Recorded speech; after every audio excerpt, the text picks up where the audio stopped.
Welcome to another Goody Reader review video. This is Marcus. And this is Peter. And today we're going to review the new Nook Color Tablet. This is the very latest and greatest from Barnes & Noble.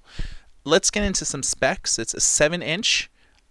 It is 1024 by 600 for the resolution at 170 ppi. It is an LCD screen, capacitive touch.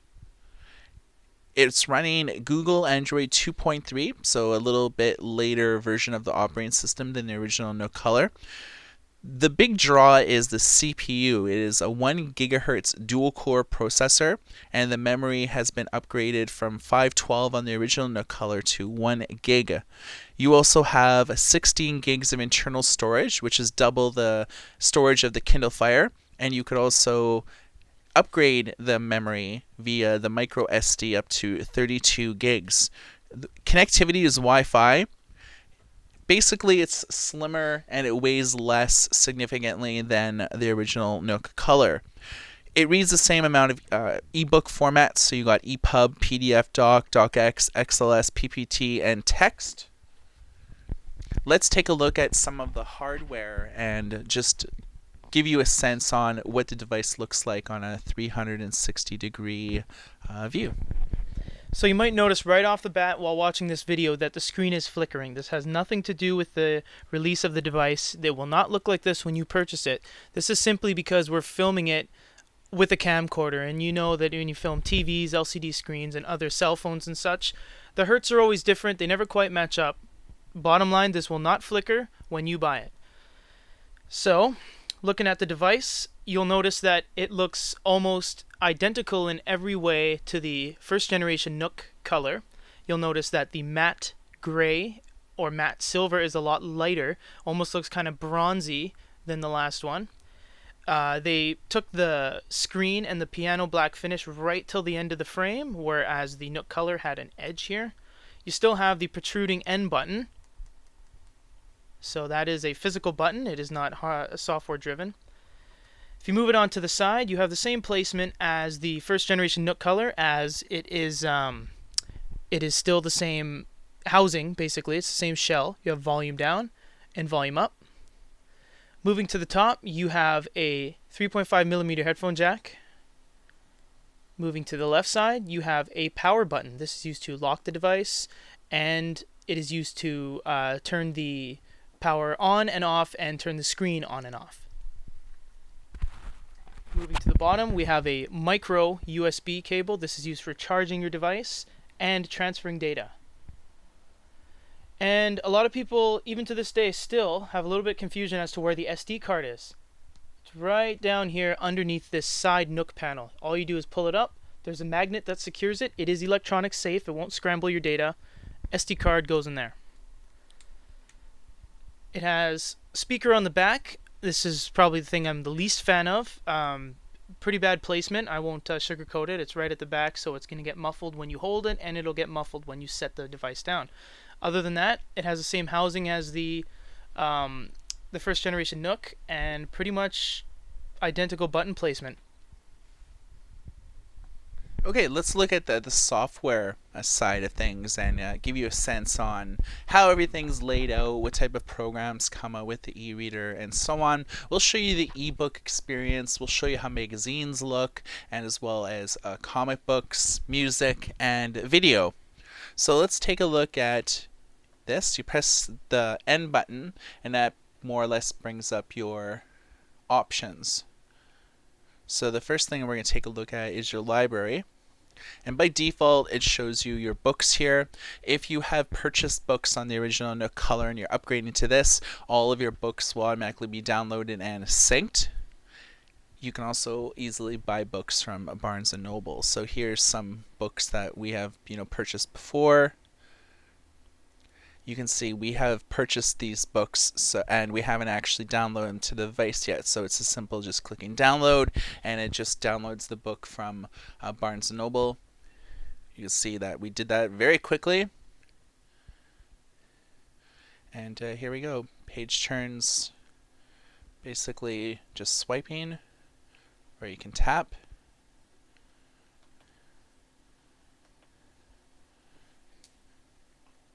Now, Peter, how can we edit our ebook experience if we want to change the margins, the font size, and so on?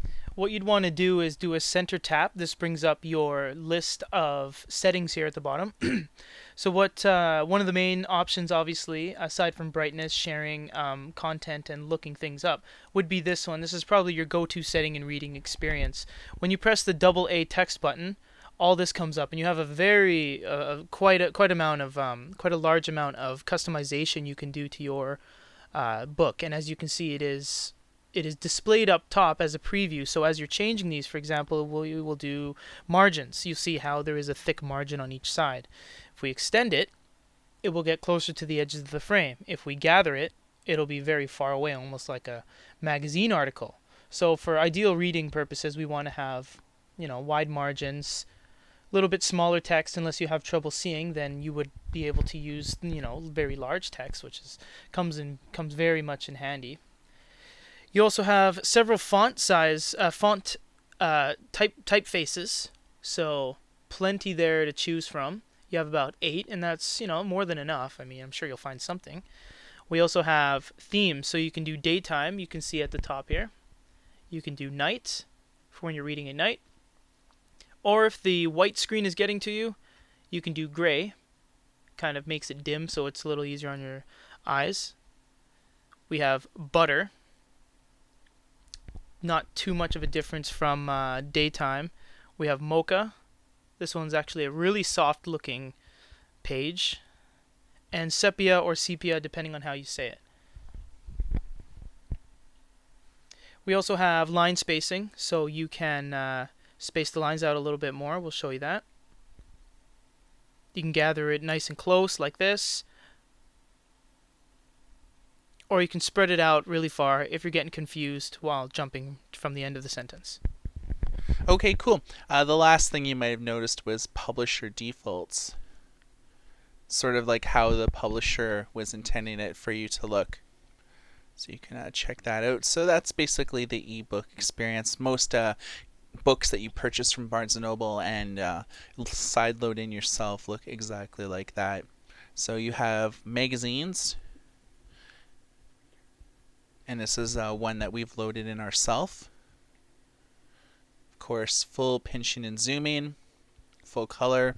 You'll notice that this is a side-loaded Asterix graphic novel in PDF, and when we loaded it in, we didn't have to do any formatting. We didn't have to change the file ahead of time. It just formatted perfectly well. You can see right here, it's hard to read. All you have to do, as Marcus was showing you, zoom on in. It fixes itself, and there you go.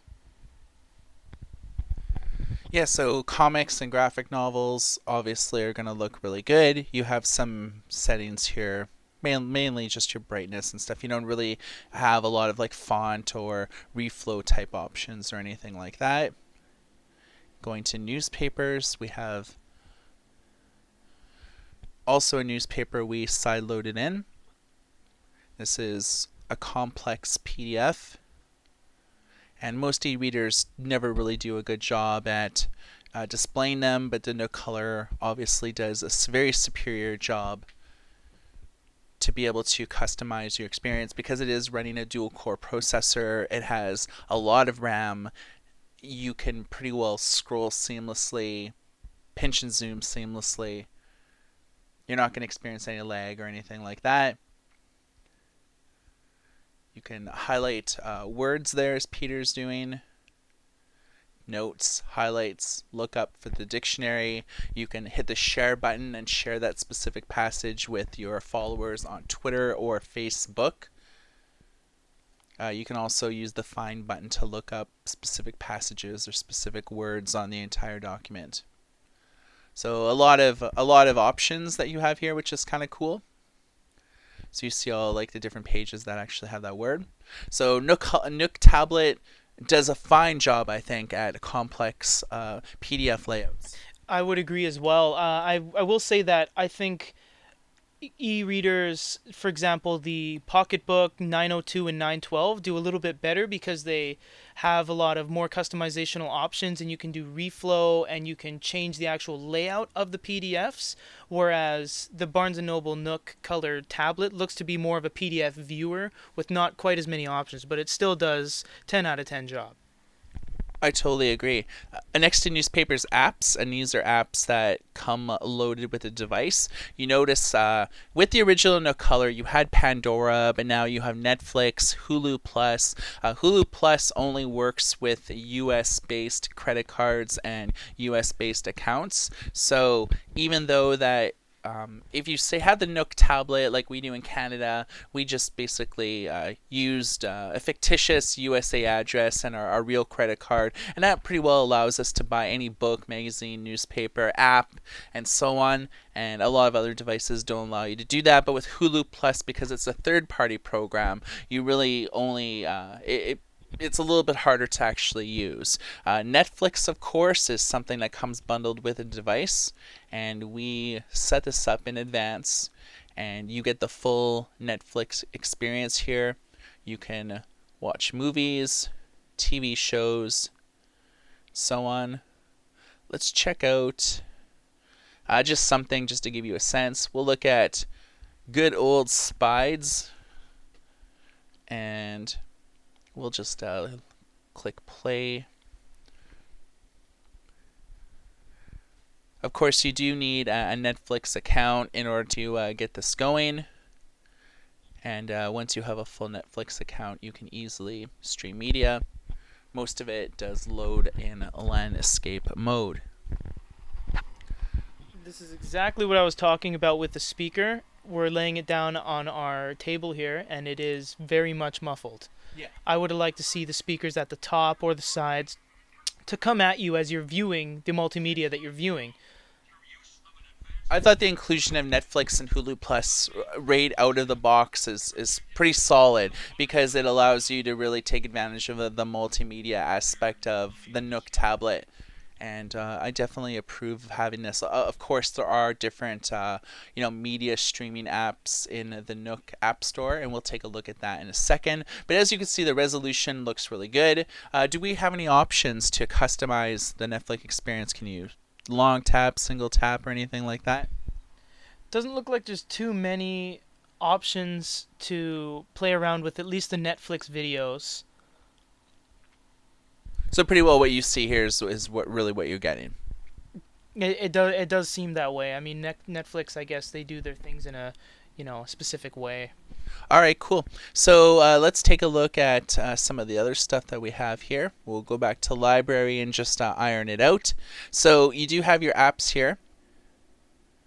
And if you click shop now, you actually can check out some of the apps in the Barnes & Noble App Store. The App Store for Barnes & Noble has really changed. Since the Nook Color originally came out all the way to now, they've put a pile of apps in there. It's really developed, and I'm a pretty big fan of their ecosystem in terms of being able to easily find things that you want to. I would say that the Barnes & Noble App Store is almost laid out a little bit more effectively than, say, the Google App Store. So things take a little while to load, because this is our first time kind of accessing a store with this Wi-Fi address. But I like how Angry Birds, the picture of Angry Birds Seasons occupies 3 genres. Just thought I'd point that out. Yeah, not too surprising. But you got your weather apps. There is a lot of free apps, but in retrospect, there are a lot of paid apps as well. So if you don't feel like spending money, you do have a lot of time and stuff. Nook Friends, obviously allows you to lend books using Lend Me to each other for up to 14 days.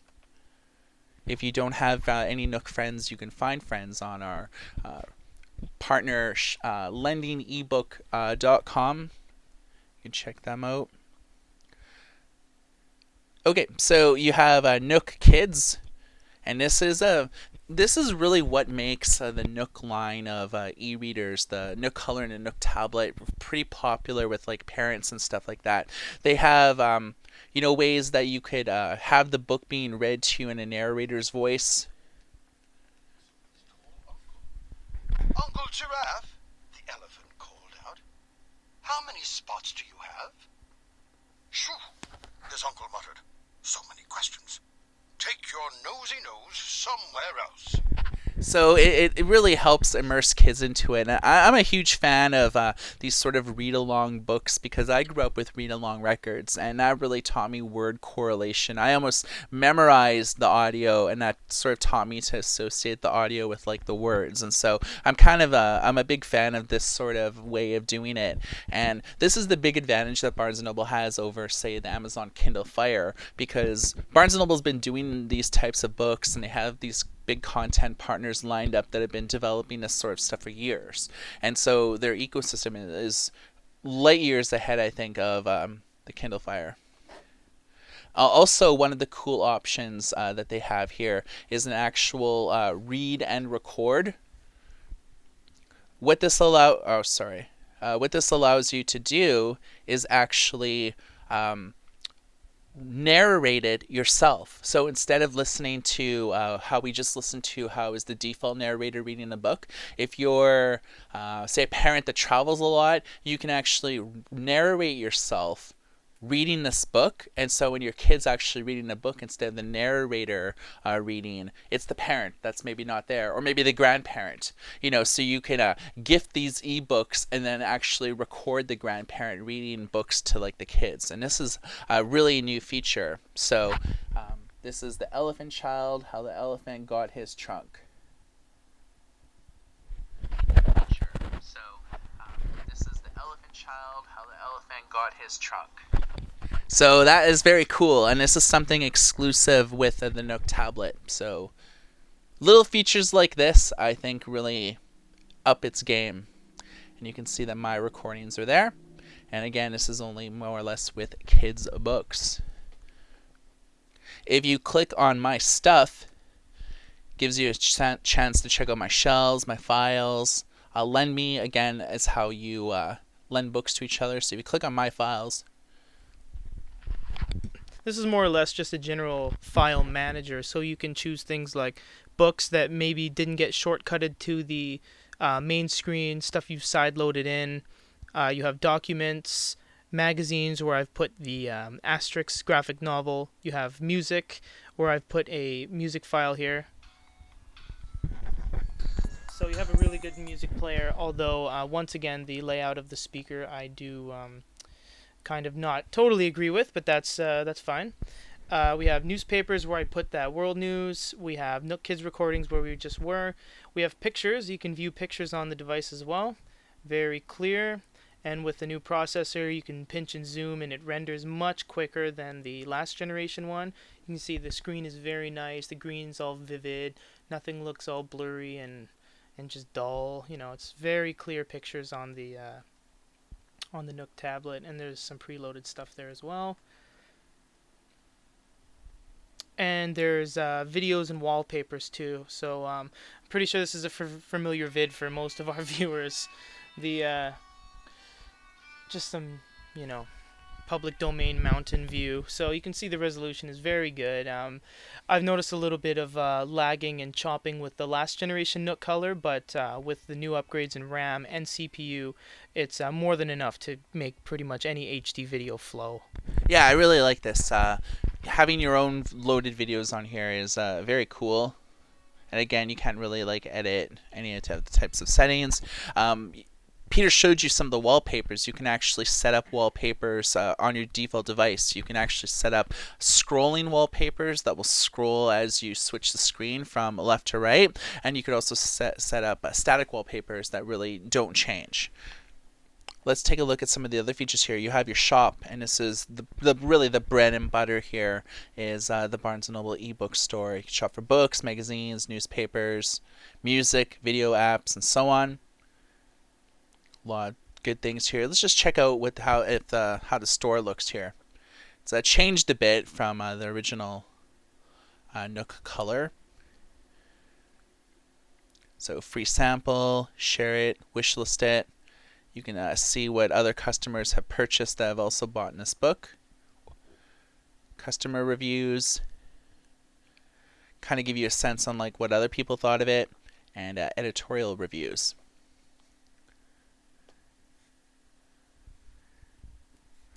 You also have things like, like we kind of showed you, magazines, newspapers.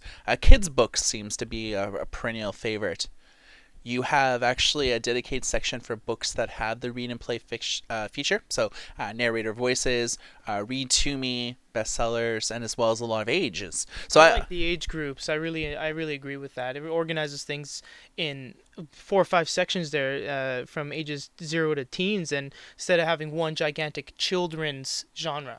yeah, I think they organize this really well, and this definitely wins points for me, as well as Nook apps for kids. So when you're looking for apps, especially for your little ones, it's presented very well. So these are apps that Barnes & Noble feels like they've been optimized for kids. And again, when you're submitting apps to Barnes & Noble, they sort of have the final word on whether they're going to accept them or not. But you can see that a lot of them, preschool games, shape builders, and so on, fairly solid. If you click on apps, you get the app list that kind of we showed you before that comes up there. You also have an internet experience. It plays full flash videos. You could see like how this is, and we have a complex page too. You can see all the graphics that we have and a lot of things here, and you could scroll, pinch and zoom. There's like no lag at all. This is tremendous. Fast. Very fast. You also have like a manual thing to, if you don't feel like pinching and zooming. Okay, so this is fine and well. How do videos look if we're looking at, say, YouTube videos that are embedded in a page?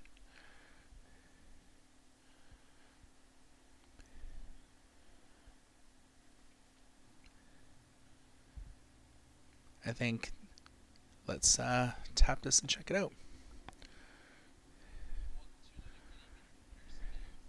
So embedded YouTube videos, native Flash, Adobe Flash support.